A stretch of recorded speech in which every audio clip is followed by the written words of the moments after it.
Segala puji syukur kita haturkan kepada Allah yang telah memberikan kita beribu-ribu macam nikmat sehingga kita dapat berkumpul di tempat yang insya Allah selalu diberikan keberkahan oleh Allah Subhanahu wa taala. Dengan diberikan nikmat sehat dan juga sempat yang dimana dua nikmat ini kita usahakan untuk melakukan hal-hal yang positif yang seiring dengan yang dikehendaki oleh Allah Subhanahu wa taala. Selawat serta salam tidak lupa kita hadiahkan kepada junjungan alam baginda Nabi besar Muhammad sallallahu alaihi wasallam, karena berkat jasa beliau kita dapat merasakan nikmat iman dan juga nikmat Islam, di antara nikmat yang diberikan oleh Allah kepada kita selaku umat dari baginda Nabi Muhammad sallallahu alaihi wasallam yang telah membawa umat terdahulu dari zaman yang penuh dengan kegelapan menuju zaman yang penuh dengan cahaya terang benderang. Dengan kata lain, minaz zulumati ilan nur. Au ihdinas siratal mustaqim. Baiklah, adik-adik, untuk malam hari ini ingat ketika kita hendak belajar yang namanya adab, tanpa kita perlu bahas adab itu lebih dalam, kita sudah harus tahu yang namanya adab, etika itu yang bagaimana, apalagi ketika kita sudah mulai dalam belajar.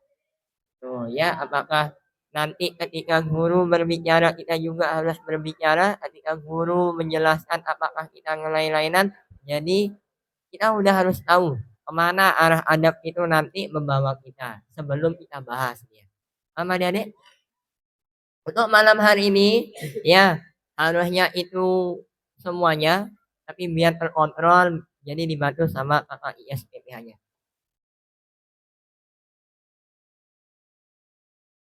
Oke, malam hari ini kita akan membahas tentang hak dan kewajiban terhadap teman. Jadi, ternyata tidak hanya kepada kedua orang tua saja, Dek, tetapi kepada teman juga kita punya hak dan juga kewajiban terhadap teman kita. Ya.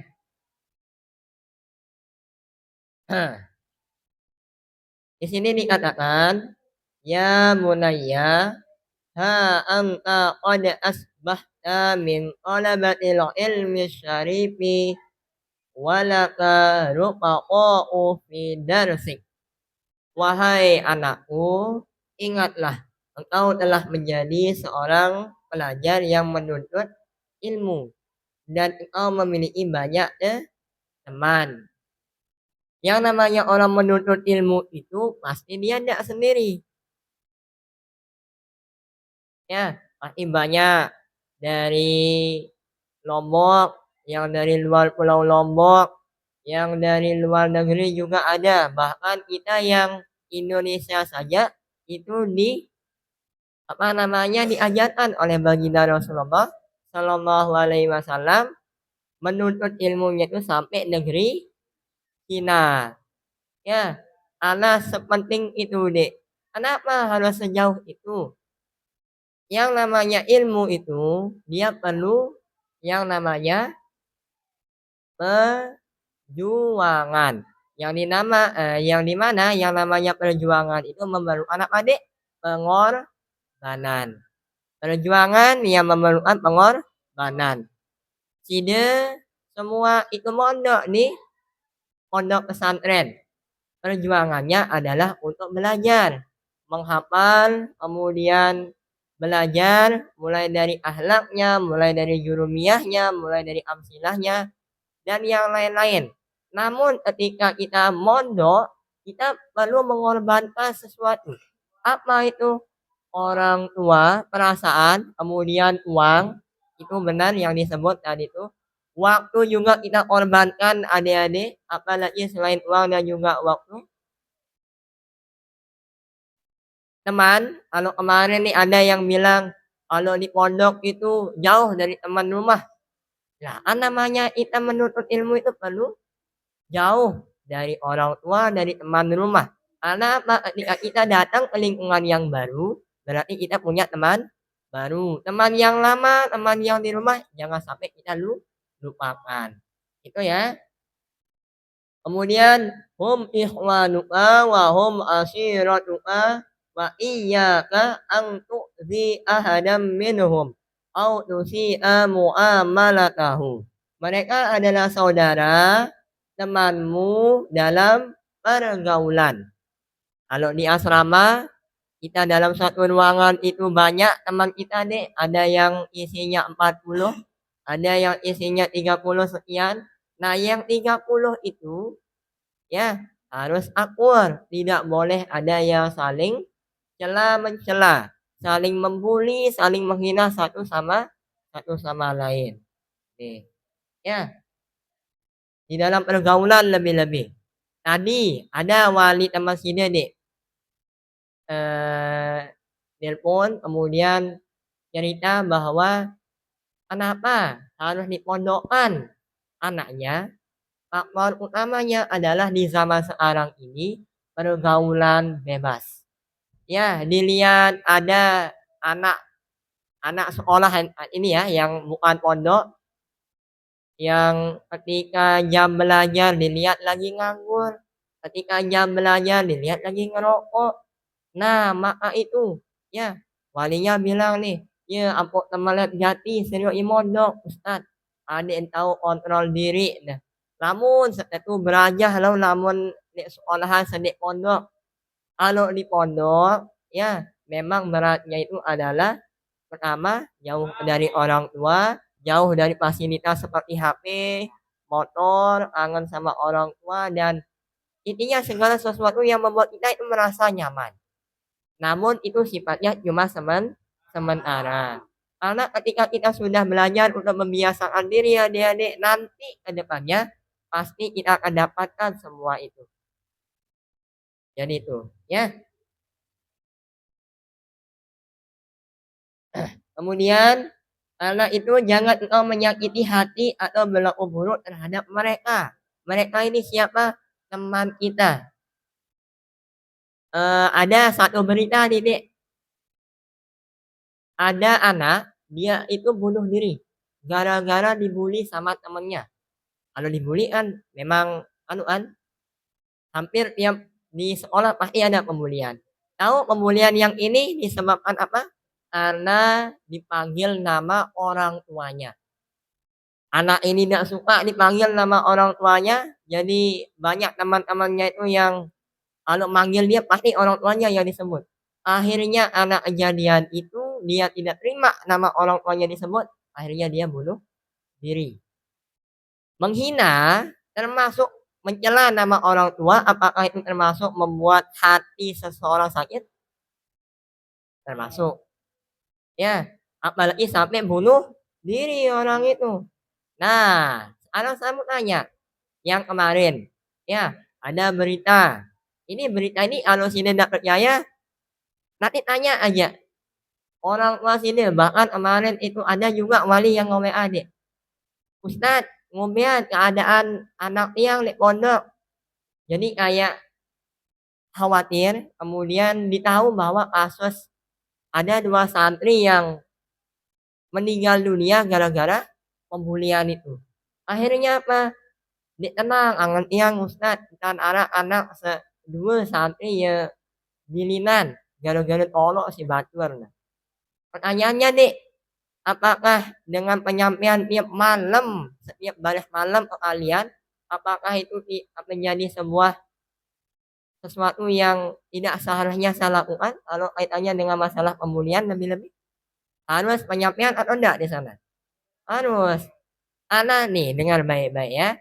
Seumuran Side yang masih umur 13, 14, 15, yang masa-masa baliknya itu belum terlalu berpikir lebih jauh yang kaitannya mana yang benar, mana yang salah.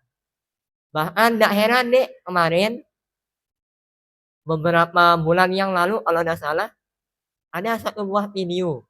Video ini menunjukkan pertikaian anak-anak. Yang satu nih yang video ini anak kecil. Yang satunya lagi itu lagi kelahi. Akhirnya sampai dia lupa ya. Dan anehnya itu diposting di media sosial. Banyak yang komen, ini anak siapa? Dan kejadiannya itu kalau tidak salah ketika jam belajar. Jadi kalau untuk ini alasan kedua, paham ya kenapa harus dipondokkan sama orang tua? Supaya dijaga. Dan kalau ada yang mengatakan orang tua sang di luar terjaga, jaga anak-anak nih. Kalau memang tidak pernah dijaga, tidak pernah disampaikan mana yang benar, mana yang buruk, tidak pernah ditegur untuk melakukan sesuatu yang tidak boleh dilakukan, tidak diingatkan untuk sesuatu yang tidak harusnya dilakukan, komplain ke guru-guru yang lain, ke yayasan nanti ngomong. Kalau memang itu yang terjadi. Paham adik-adik ya? Tuh. Kemudian, ya bunayya, idza jalasta lid-darsi fala tudayik ahadan min ikhwanika wafsah lahu fil makani hatta yatamakkana minal julus. Wahai anakku, bila engkau duduk janganlah engkau persempit tempat bagi temanmu. Nah, ini kadang menjadi kebiasaan juga. Ketika ada teman yang mau duduk, tuh olah tuh. Karena ada teman duduknya yang memang udah dari awal dia mau apa namanya, mau duduk sama si itu, jadi dia persempit. Dia tidak mau memberikan tempat untuk temannya yang kekurangan tempat di sana. Ya, lapangkanlah tempat sehingga temanmu dapat duduk dengan leluasa. Itu. Ya, sesungguhnya menyempitkan tempat duduk ya, tidak memberi kesempatan untuk duduk kepada orang lain termasuk perbuatan yang menyakiti hati. Pernah ada yang merasa ketika datang ke kelas udah full kemudian nih olah tadi bawa ini. Pernah ada yang begitu? Ada.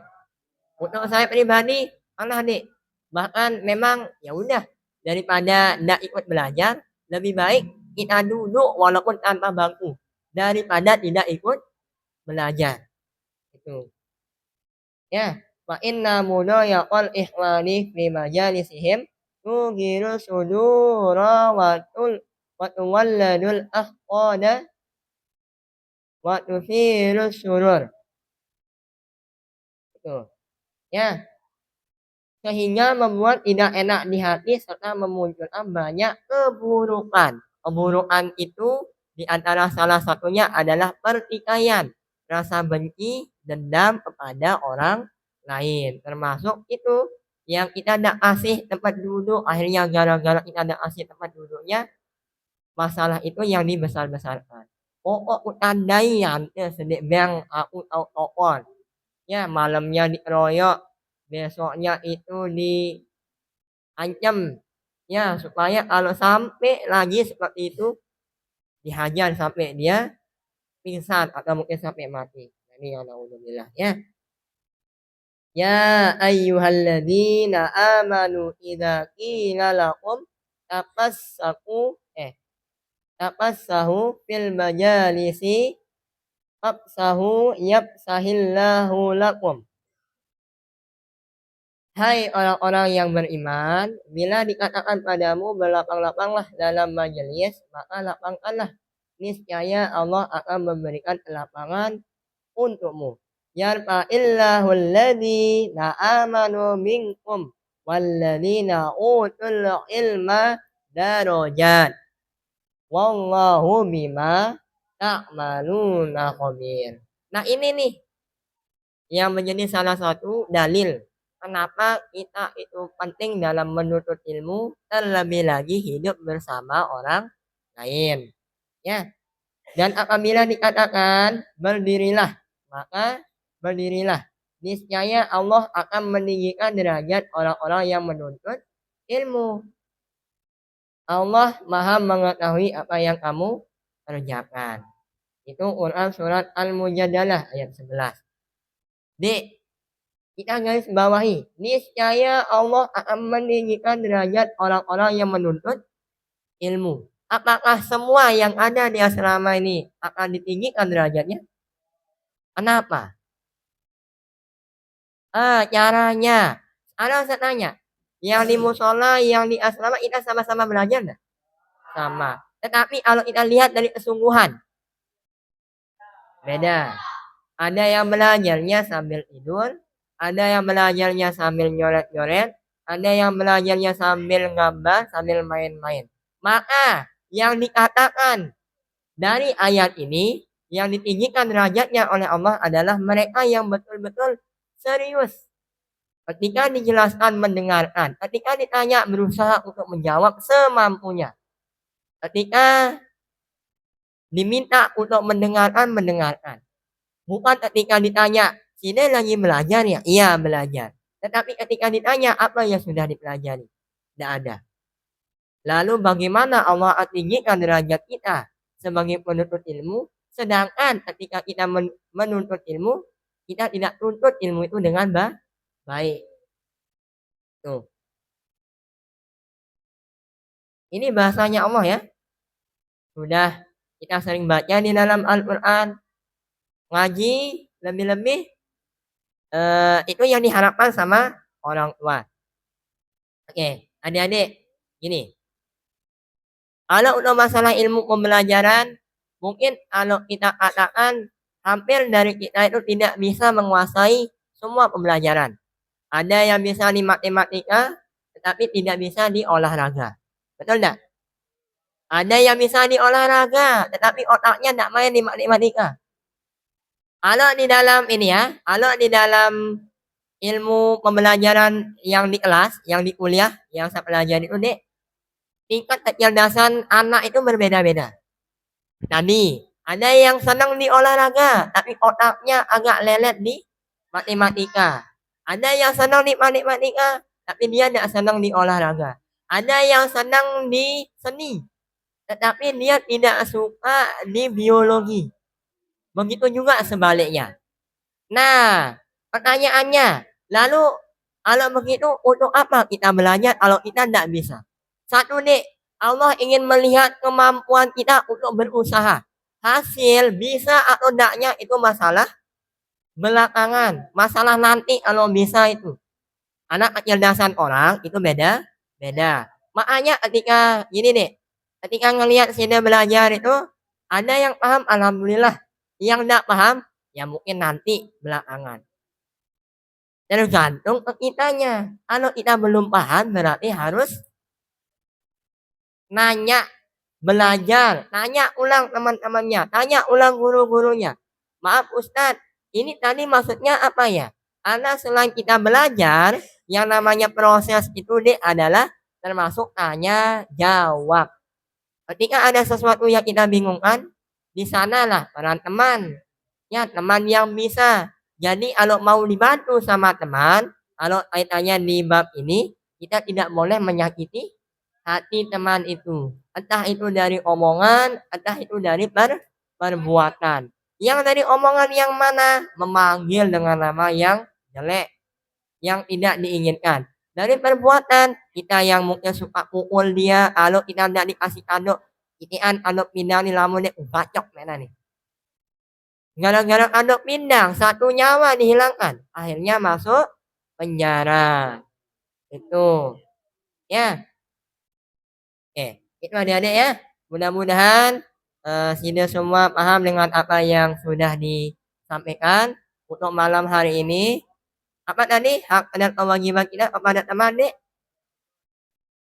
Tidak membuli, tidak berburuk sangka. Kalau ada yang terjadi seperti pembulian, kita pisah dia. Jangan kita lihat, ya jangan dipukul temannya. Kalau ada temannya itu yang bohong, jangan yang disiksa. Ada di satu kelas. Yang satu kelas itu ada yang kecil badannya tetapi mentalnya itu kayak preman. Ya, semua mau dihajar. Pembina pun mau dihajar. Ya, ada juga yang tubuhnya itu besar, tetapi mentalnya seperti anak-anak. Nah, yang di sini, Dek, ketika kita tahu karakter teman kita itu seperti itu, maka dengan cara itu kita harus posisikan kalimat kita ketika berbicara, kemudian cara kita berteman dengan teman yang pendiam. Kalau tidak suka diajak bercanda, jangan terlalu diajak bercanda. Kalau dia tidak suka dibully, jangan dibully. Itu. Syukur kalau ada teman yang kalau diajak bercanda itu dia enak, nyambung, netral. Tapi nanti giliran apa ya, dia ngajak bercanda ke kita itu kayak oke, tetapi giliran kita nanti Asep misalkan, "Aku mie ayam," gebuk kayak nah, dia ngolok boleh, tetapi dia yang diolok nggak boleh, dia tersinggung. Bukan itu namanya teman. Ingat teman itu adalah satu saling melindungi, saling menghargai, tidak boleh apa namanya ada penindasan antara teman yang satu dengan teman yang lain, antara kakak kelas ke adik kelas dan seterusnya. Kita semuanya hidup bersaudara, berdampingan. Karena sejatinya adik-adik, mau tidak mau nanti kita itu akan terjun ke masyarakat yang dimana kita membutuhkan satu sama lain. Namun tetap malah anun kan terjauh diri. Tetena berjorak muda sini. Atau mungkin tetena gotong royong di mene. Mene balene tepersi. Lagu giliran tetena gotong royong persi balik dengan di mene. Itu bukan apa namanya yang diajarkan sama baginda Rasulullah Shallallahu Alaihi Wasallam. Mele itu pasti butuh batur. Namun mele tertulong isi batur, cara kita jaga sekarang bagaimana caranya supaya teman kita itu tidak sakit hati ke kita. Dari cara ngomongnya, dari cara kita bergaul, apakah ketika ketemu harus di kepalanya sampai dia pinang berjorak Ustadz. Kalau memang itu caranya berjorak, nanti pembina juga begitu. Ngelihat ada yang bicara, ya ndak usah dia aja, langsung ditumet sampai dia keluar batok kodaknya. Iya, kan berjorak. Gimana Samin? Bisa seperti itu? Nanti kalau ada yang tadi ditarik dia anunya, adik kelasnya, sarungnya ditarik diolos-olos sampai mengkilat itu keramiknya, berjorak Ustaz. Berjorak itu tidak membuat orang lain rugi. Berjorak itu tidak membuat orang lain sakit hati. Itu adik-adik ya. Mudah-mudahan semuanya paham. Kita cukupkan sampai malam ini. Dan ingat apa yang kita pelajari jangan hanya sekadar disimpan di dalam hati, pikiran dan juga dalam buku. Tapi kalau ilmu bila amalin, kasajarin bila kamarin. Ilmu kalau tidak diamalkan bagaikan pohon yang tidak berbuah. Cuma disebut pohon pokok mangga ya, tetapi pohon itu tidak mengeluarkan buah. Tuh. Jadi ketika pohon berbuah, buahnya itu muncul, buahnya yang kita makan. Jadi itulah ya. Jadi ini bukan diamalkan dalam teori, tapi kita amalkan dalam praktik. Nanti ketika ada hal yang serupa terjadi, ada teman yang kelahi, apakah kita harus diam? Kalau ada sampah yang dibuang, melihat ada teman yang buang sampah sembarangan, apakah kita harus hajar dia di sana baru kita denda dia atau kita ingatkan dulu dengan cara yang baik? Itu ya. Paham Adik? Alhamdulillahirabbil alamin. Subhanakallahumma wa bihamdika asyhadu an la ilaha illa anta astaghfiruka wa atubu ilaik. Sekian, assalamualaikum warahmatullahi wabarakatuh.